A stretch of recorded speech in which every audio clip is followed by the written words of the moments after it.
The next thing that we talk about in terms of culture, there's two types of participation that we talk about.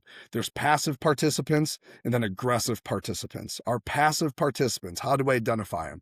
Those are the guys that we feel lack communication, whether that's amongst each other or with coaches. If they're going to be late to a meeting or a lift or they're sick, whatever the case may be, and they don't communicate that, that's a passive participant. The other thing that we look for is guys who seek comfort disguised as wanting to be right. To me, that's a guy who we put in a new call, we put in new coverage, we're doing a new drill. The guy who maybe kicks someone to the front of the line to tell them, hey, you go first because I don't want to mess this thing up. They're seeking comfort because they don't want to go mess up. We're not looking for toe dippers. We want guys that are going to jump in and go and do this thing and fight fire with fire a little bit.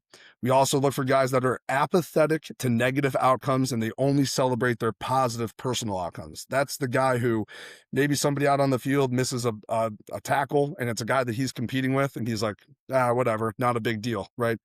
And then he goes and makes a play and he celebrates himself. We don't want that guy on our program. And that kind of segues into this next one here is viewing your colleagues' mediocrity as your competitive advantage. I tell guys constantly, you might be a 3 on the depth chart.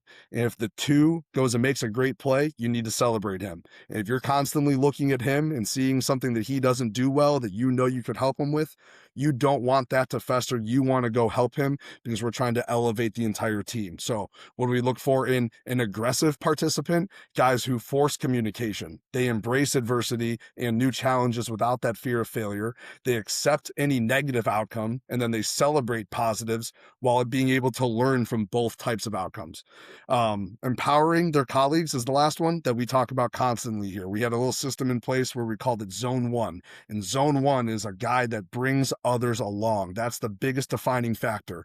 Someone who elevates people around him and elevates people in the room. That's what we want here. We want guys that are going to empower their colleagues to raise their performance because it's the best thing for the team. That's what we look for in types of participants here on the defensive side of the ball at Marietta.